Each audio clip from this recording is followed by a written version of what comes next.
1330 ഇറ്റലിയിലെ കാഷാ നഗരം. അവിടെ മരണാസന്നനായ ഒരു രോഗിക്ക് ദിവ്യകാരുണ്യം സ്വീകരിക്കണമെന്ന് അതിയായ ആഗ്രഹം. അദ്ദേഹത്തിൻ്റെ വീട്ടുകാർ കാഷായിലെ ഒരു സന്യാസ വൈദികനെ വിവരമറിയിച്ചു. വൈദികൻ ഉടൻ തന്നെ തിരുവോസ്തിയുമായി ആ രോഗിയുടെ ഭവനത്തിലേക്ക് തിരിച്ചു. കുസ്തോതിയിൽ കൊണ്ടുപോകേണ്ട തിരുവോസ്തി ഒരു പുസ്തകത്താളിനുള്ളിൽ വെച്ചാണ് അദ്ദേഹം കൊണ്ടുപോയത്. രോഗിയായ കർഷകനെ കുമ്പസാരിപ്പിച്ച ശേഷം ദിവ്യകാരുണ്യം നൽകാൻ പുസ്തകം തുറന്നപ്പോൾ കണ്ട കാഴ്ച ആ വൈദികനെ അത്ഭുതപ്പെടുത്തി. തിരുവോസ്തി രക്തത്താൽ കുതിർന്നിരിക്കുന്നു. പുസ്തകത്താളുകൾ തിരുരക്തത്താൽ കുതിർന്നിരിക്കുന്നു. ഭയന്നു വിറച്ച അദ്ദേഹം ദിവ്യകാരുണ്യം കൊടുക്കാതെ അവിടെ നിന്നിറങ്ങി ഓടി സിയന്നായിലെ അഗസ്റ്റീനിയൻ സുപ്പീരിയർ ആയിരുന്ന ഫാദർ സിമോണ ഫിദാത്തയുടെ അടുത്തെത്തി കാര്യങ്ങൾ പറഞ്ഞു.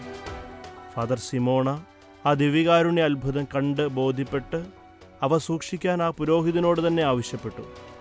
സിയനായിലെ കാഷായിൽ വിശുദ്ധ റീത്തായുടെ ദേവാലയത്തിൽ ആ അത്ഭുത തിരുവോസ്തി തിരുരക്തത്താൽ നനഞ്ഞ പുസ്തകത്താളുകൾക്കൊപ്പം പരസ്യവണക്കത്തിനും ആരാധനയ്ക്കുമായി ഇപ്പോഴും പ്രതിഷ്ഠിച്ചിരിക്കുന്നു. ഒരിക്കൽ ഈ അത്ഭുത തിരുവോസ്തിയിൽ ഈശോയുടെ തിരുമുഖം തെളിഞ്ഞു വന്നു. അതിന്നും മായാതെ നിലകൊള്ളുന്നു.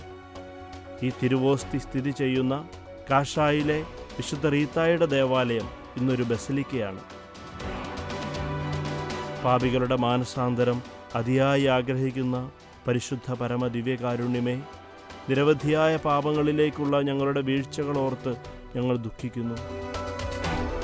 പാപബോധം ഞങ്ങൾക്ക് നൽകണമേ. യഥാർത്ഥ മനസ്താപത്തോടെ അങ്ങേ സന്നിധിയിലെത്താൻ ഞങ്ങളെ അനുഗ്രഹിക്കണമേ. പരിശുദ്ധ പരമ ദിവ്യകാരുണ്യത്തിന് എന്നേരവും ആരാധനയും സ്തുതിയും പുകഴ്ചയും ഉണ്ടായിരിക്കട്ടെ. വിശുദ്ധ കുർബാനയുമായി ബന്ധപ്പെട്ട വീഡിയോകൾ നിങ്ങൾക്ക് ലഭിക്കാൻ ഈ ചാനൽ സബ്സ്ക്രൈബ് ചെയ്യുക.